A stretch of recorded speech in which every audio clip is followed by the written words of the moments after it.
दोस्तों, आज हम आपको एक राजा और विधवा स्त्री कहानी लेकर आए हैं। दोस्तों, कहानी को पूरा सुनिए और अगर आप इस चैनल पर नए हैं तो चैनल को भी सब्सक्राइब करें। तो चलिए शुरू करते हैं। कहानी बहुत पुराने समय की बात है, जब भारत भूमि पर अनेक राज्यों का विस्तार था। एक ऐसा ही राज्य था अश्वगढ़, जिसकी सीमाएं घने जंगलों और विशाल नदियों से घिरी हुई थीं। इस राज्य का राजा था राजेंद्र सिंह, जो वीर, न्यायप्रिय और प्रजा के सुख दुख का ध्यान रखने वाला था। हालांकि अपने निजी जीवन में वह अकेला था। उसकी रानी का स्वर्गवास हो चुका था और अब वह अपने महल में एक उदास सा जीवन व्यतीत कर रहा था। इसी राज्य के एक गांव में रहती थी सुहासिनी, जो अभी अभी विधवा हुई थी। वह स्वर्गीय सेनापति विक्रम की पत्नी थी, जिसने एक युद्ध में अपने प्राण न्योछावर कर दिए थे। विक्रम की मृत्यु के बाद सुहासिनी पर दुखों का पहाड़ टूट पड़ा। समाज के तानों और कठिनाइयों के बावजूद उसने हार नहीं मानी।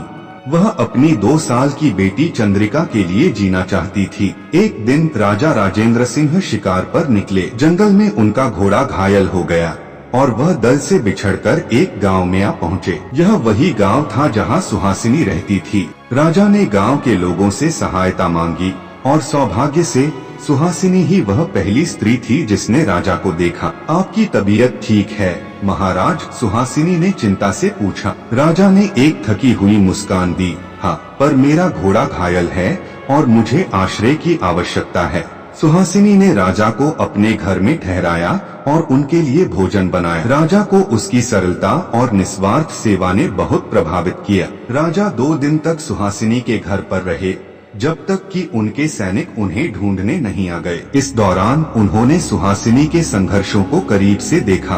वह एक सशक्त स्त्री थी, जिसने जीवन की कठिनाइयों से हार मानने के बजाय अपने स्वाभिमान के साथ आगे बढ़ने का निश्चय किया था। जब राजा लौटने लगे तो उन्होंने कहा, यदि कभी कोई आवश्यकता हो तो राजमहल आ जाना। सुहासिनी ने सिर झुका लिया, लेकिन वह जानती थी कि विधवा होकर राजा के संपर्क में रहना समाज को स्वीकार नहीं होगा। कुछ समय बाद राज्य में भयंकर अकाल पड़ा। सुहासिनी का गांव भी इससे प्रभावित हुआ।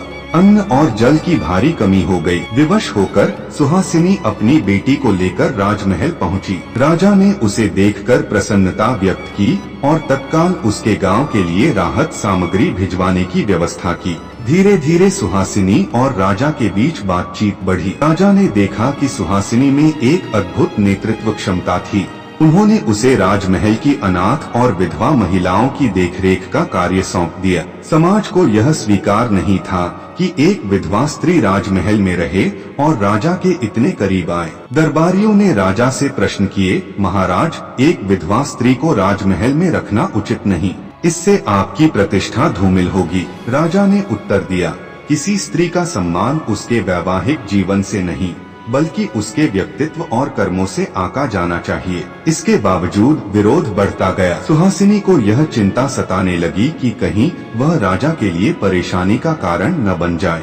अतः उसने राजमहल छोड़ने का निर्णय किया। राजा को जब यह ज्ञात हुआ तो उन्होंने सुहासिनी से पूछा, क्या तुम मुझ पर विश्वास नहीं करती? यह समाज हमें स्वीकार नहीं करेगा महाराज। मैं नहीं चाहती कि मेरे कारण आपकी प्रतिष्ठा पर कोई आंच आए। राजा ने दृढ़ निश्चय किया, मैं प्रेम और सच्चाई के लिए समाज की सोच बदलने को तैयार हूँ।